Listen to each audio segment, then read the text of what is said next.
After doing the timelines of both Peter and Stewie Griffin, I wondered what Family Guy character to look at next. And then I realised...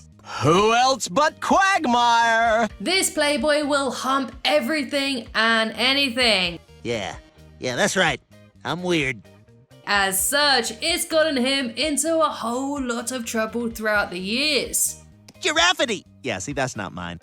In this video, I'll be going through the Bachelor's entire life, from childhood to old age. I look at his beef with Brian and his relationship with his many kids too. Giggity! Oh, I say that. Hi, I'm Lydia from Screen Portal, and this is the complete timeline of Glenn Quagmire. Ooh, ding dang, walla walla bing bang!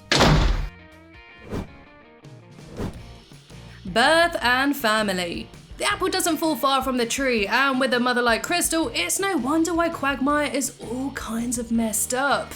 Quagmire was actually born 9 times, as his mother asked for him to be continually reinserted back inside her.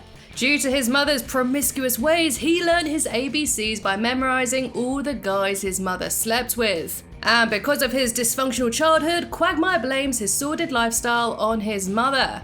My misguided carnal instincts are the result of being raised by a sexual deviant. Later on in life, Krista would become a born-again Christian and would try to reconnect with her son, but Quagmire naturally wasn't interested. You're the one who made me what I am! However, she would revert back to her saucy old ways one more time. When her son was convicted of unknowingly sleeping with a 16-year-old, she slept with the judge in order to get him out of jail. His father Dan is a decorated officer in the Navy, and Quagmire was always proud of his war hero dad and would follow in his footsteps by joining the Navy himself later on in life. When Quagmire is an adult, he invites his friends over to meet his dad, and after his friends tell him that they think his father is gay, a concerned Quagmire confronts him about it. Dan states that he's not gay, but instead a woman trapped in a man's body, and that he plans to have a sex change operation. Oh, come on, just be gay. Dan goes through with the operation, becoming a woman, and therefore changes her name to Ida. At first, Quagmire isn't supportive of his father's choice, but after realizing just how miserable his father was for all those years, Quagmire comes to terms with it and accepts Ida.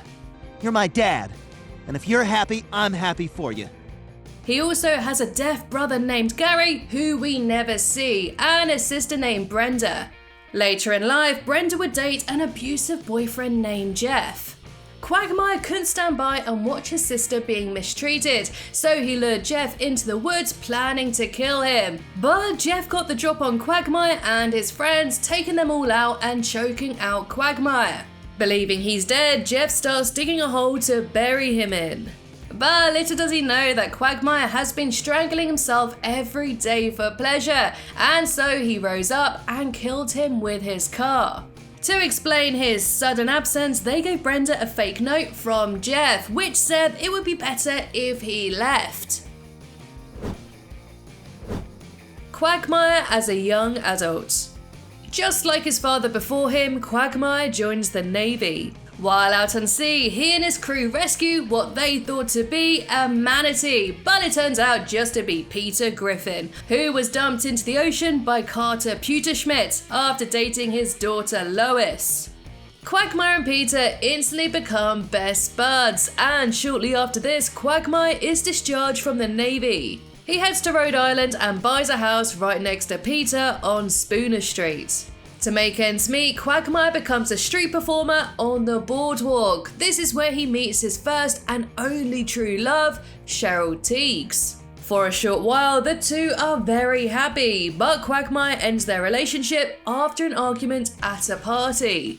A decision he's regretted ever since. Since then, he's tried to fill the hole she left by becoming a playboy, going from one woman to the next.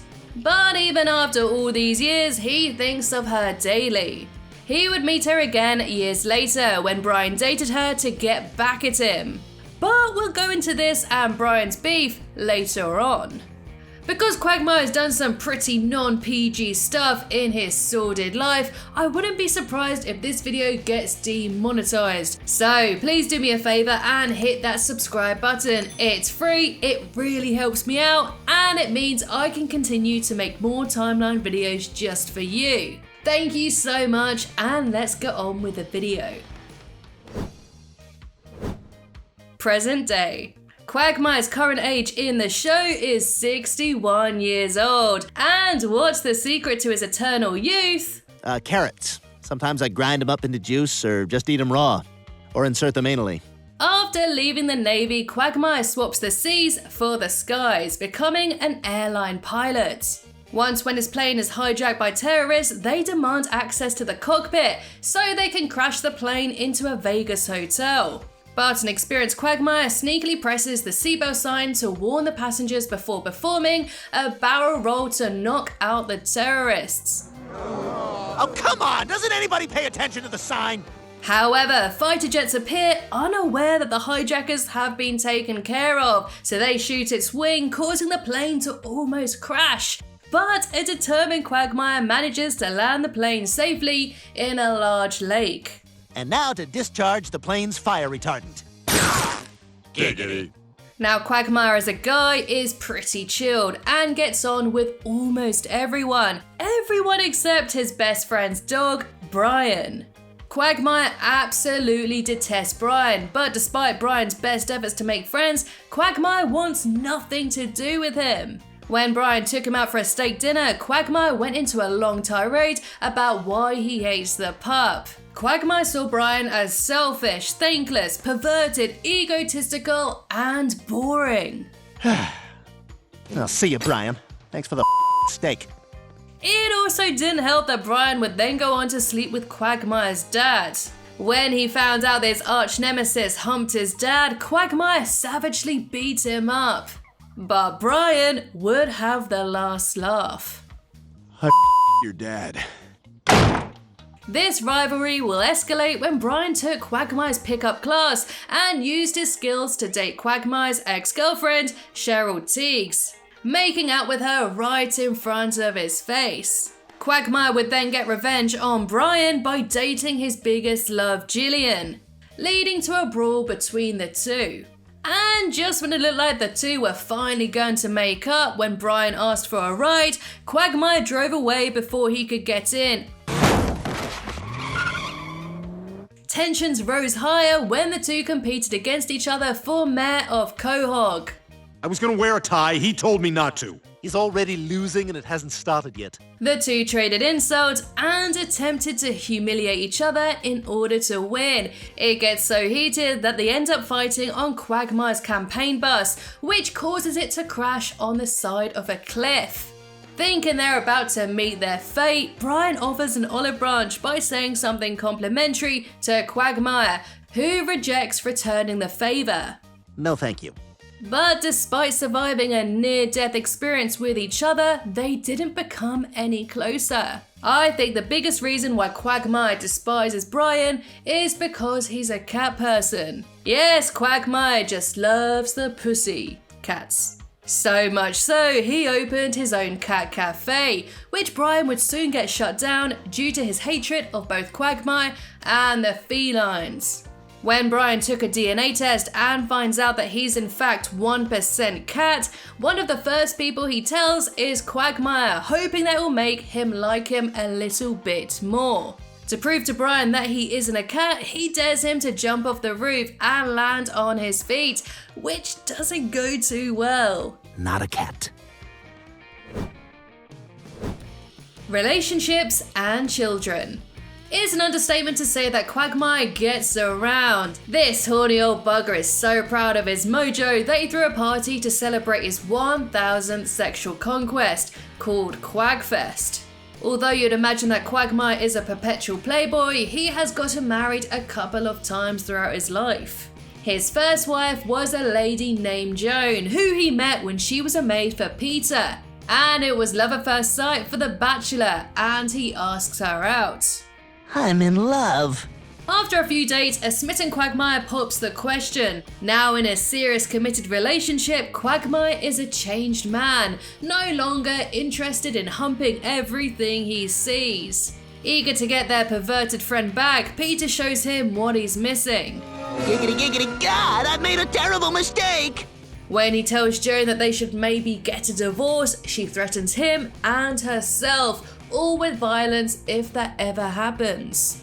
Feeling now trapped, he and his friends devise a plan for him to get out of the marriage by faking his own death. Oh, heart attack!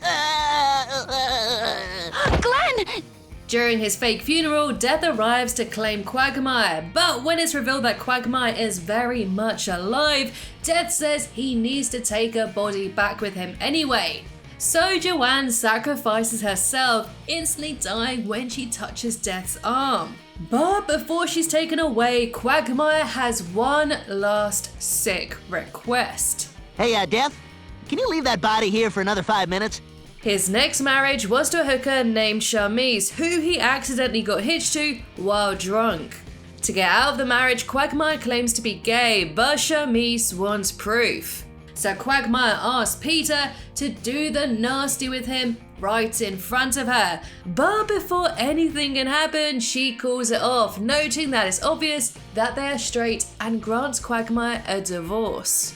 Now, as noted before, Quagmire gets around a lot, and I mean a lot. So it's no surprise that he's fathered several illegitimate children. Daddy? Oh, God!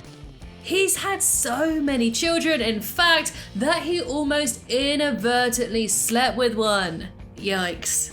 After meeting a girl named Courtney, he brings her back to his, but when she said his famous catchphrase, Oh, giggity.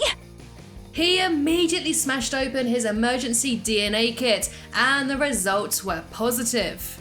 The fact that he has an emergency DNA kit tells me this is a common occurrence for him. Despite almost sleeping together, Quagmire asks Courtney to move in so they can make a real go at being father and daughter. And although you wouldn't think that a playboy like Quagmire would be the best father figure, he took the role pretty quickly, going to her gymnastic performances, camping, and letting her fly his plane. And now he's got a daughter, he doesn't stand for any sexist talk either, telling both Peter and Joe off. I'm sorry, but I am not going to stand for any misogyny. Stop acting like a Neanderthal pig. Now we don't see her again after this episode, so it wouldn't surprise me if he got bored of being a father. He has another daughter named Anna Lee, whose mother abandoned her on his doorstep one day. When the baby ruins his dates and he struggles taking care of her, he decides to give her up for adoption, but as soon as he does, he regrets his decision and goes to get her back. But when he sees how happy she is with her new family, he realizes that she's much better off without him. At least until she turns 18, that is. What? Did you really think I was gonna change that much? Get out, everybody! Quagmire's later years. In the episode Rich Old Stewie, set 50 years into the future, everyone in Quahog have naturally visibly aged. All except Quagmire, who is barely aged a day. Yeah, I'm basically exactly the same, except I pretty much only talk about ice cream now. I'm telling you, it must have been all of those carrots. Old age would eventually catch up to him though, and he, Peter, and Cleveland will live together at Quahog Retirement Home. And his libido hasn't slowed down one bit. Giggity gig. Oh, I just pooped a little. And so that completes the entire timeline of Quagmire so far. What's your favourite Quagmire moment? Let me know in the comments below. And please don't forget to subscribe to the channel. Thanks so much for watching, and I'll see you on the next one.